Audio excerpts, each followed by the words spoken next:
अस्सलाम वालेकुम दोस्तों, अदबनामा के साथ मैं उसामा इरशाद और इमरान हुसैन आपकी खिदमत में हाजिर हैं। आज हम बात करेंगे शेर क्या है। तो चलिए अपनी वीडियो की तरफ चलते हैं।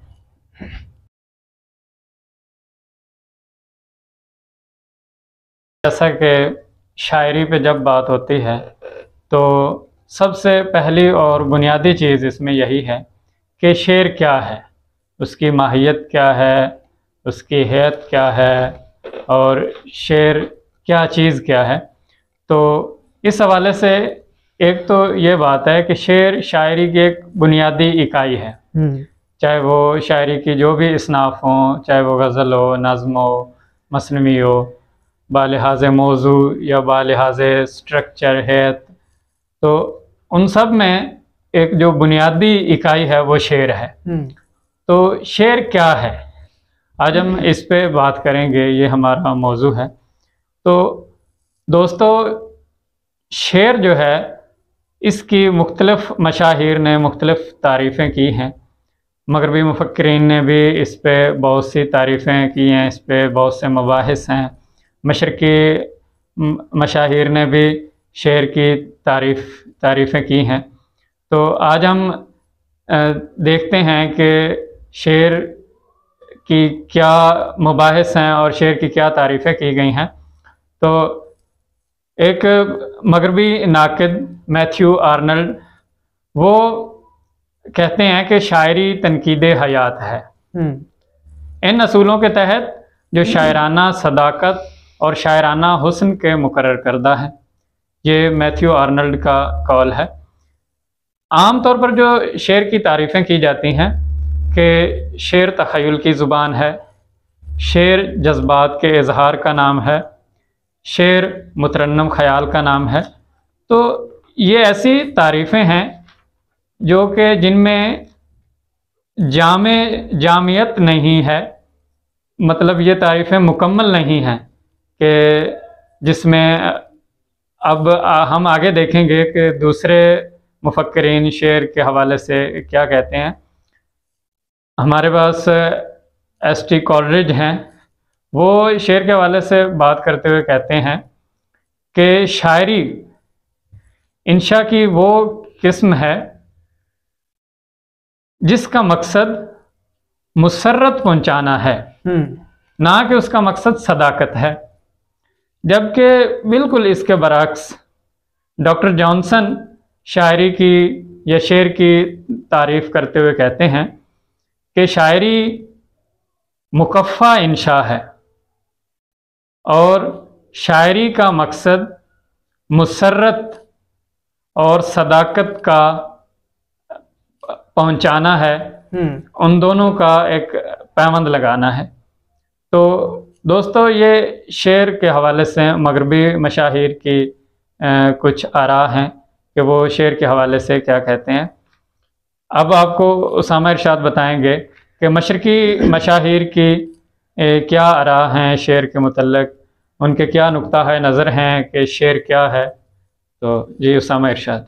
तो मशरक़ी मुफक्किरीन की जब बात की जाए तो बेशतर अरब मुफक्किरीन जो हैं वो इस बात पर मुत्तफ़िक़ हैं कि ऐसा कलाम जो मौजू हो और मुकफ़ा हो और इरादतन लिखा गया हो, अल्फाज का ऐसा मजमूआ जो इरादतन लिखा गया हो और वो मुकफ़ा हो और मौजू हो, ये जो है ये शेर की ये तारीफ़ करते हैं। दूसरी तरफ मौलाना हाली के जो हम असर थे शिबली, वो शेरुल अजम की जिल्द 4 में उन्होंने मुख्तलिफ़ तारीफ़ें की शेर की।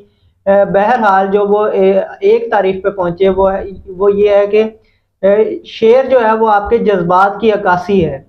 आपके जो जज्बात हैं उनकी अक्कासी का जिन अल्फाज में होती है, इसे शेर कहते हैं। कॉलरिज की बात की जाए या वर्ड्सवर्थ की बात की जाए तो इन लोगों ने ये बात की कि ये लोग नेचर के फितरत पसंदी के करीब थे, तो इन्होंने शेर को मुसर्रत का बाइस करार दिया।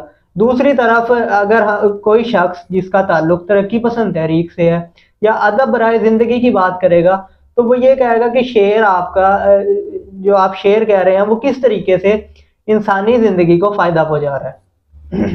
दोस्तों, जैसा कि आपने پیچھے مغربی مفکرین کی جو شعر کے حوالے سے تعریفیں کی گئی ہیں ان کی جو نقطہ نظر ہیں، اور پھر مشرقی مفکرین شعر کے حوالے سے کیا کہتے ہیں، یہ آپ نے تمام وضاحت سنی۔ تو ہم مغربی مفکرین جو ایس ٹی کولرج ہیں یا ڈاکٹر جانسن ہیں، ان دونوں کی تعریفوں میں بھی ایک طرح کا تضاد ہے۔ تو آپ دیکھیں گے کہ ایک طرف کولرج جو ہیں وہ کہہ رہے ہیں کہ شعر جو ہے وہ ایسی انشاء کی ایسی قسم ہے کہ وہ اس کا جو اصل مقصد ہے، اس کا جو راست مقصد ہے وہ مسرت پہنچانا ہے، نہ کہ صداقت۔ یعنی کہ وہ کہہ رہا ہے کہ شعر کا جو اصل مقصد ہے وہ انسانوں تک مسرت پہنچانا ہے، انہیں لطف پہنچانا ہے۔ شعر کا مقصد یہ نہیں ہے کہ وہ انسانی زندگی کی صداقتیں تلاش کرے، صداقتوں کا تعین کرے۔ جبکہ اس کے برعکس آپ نے ڈاکٹر جانسن کی ایک تعریف سنی، تو اس میں وہ کہہ رہے ہیں کہ شعر ایک ایسی مسرت پہنچائے اور مسرت بھی پہنچائے اور صداقت کی تلاش بھی کرے۔ تو اس حوالے سے یہ ڈاکٹر جانسن کی تعریف زیادہ جامع ہے کہ اس میں شعر دونوں مقاصد کے لیے استعمال ہو رہا ہے ایک ہی وقت میں، کہ وہ انسانوں کو مسرت بھی پہنچا رہا ہے اور انسانی زندگی کی صداقتیں بھی تلاش کر رہا ہے۔ تو جیسا کہ ہم بات کر رہے ہیں کہ مختلف ناقدین نے شعر کی اپنے اپنے لحاظ سے، انہوں نے اپنی اپنی سوچ کے لحاظ سے علیحدہ علیحدہ تعریف کی۔ تو ایک تعریف میں اور پیش کرتا ہوں، وہ کہتے ہیں کہ شعر دو مصرعوں کا ایسا مجموعہ ہو جس میں ایک بہت بڑی بات کو بیان کیا گیا ہو۔ تو میر کا شعر ہے کہ چشم ہو تو آئینہ خانہ ہے دہر، منہ نظر آتے ہیں دیواروں کے بیچ۔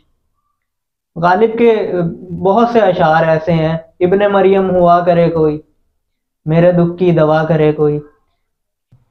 تو شعر کے جو بنیادی اجزاء ہیں ان میں جذبہ، تخیل اور وزن، یہ اس کے بنیادی عناصر ترکیبی ہیں۔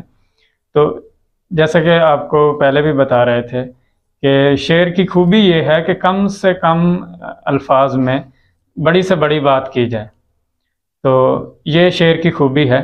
تو جیسا کہ ہمارے ہاں میر تقی میر، غالب، انہوں نے اس طرح کے بہت سے اشعار کہے ہیں، جیسا کہ غالب کا ایک شعر ہے، دل ناداں تجھے ہوا کیا ہے، آخر اس درد کی دوا کیا ہے، ہم ہیں مشتاق اور وہ بیزار، یا الہی یہ ماجرا کیا ہے۔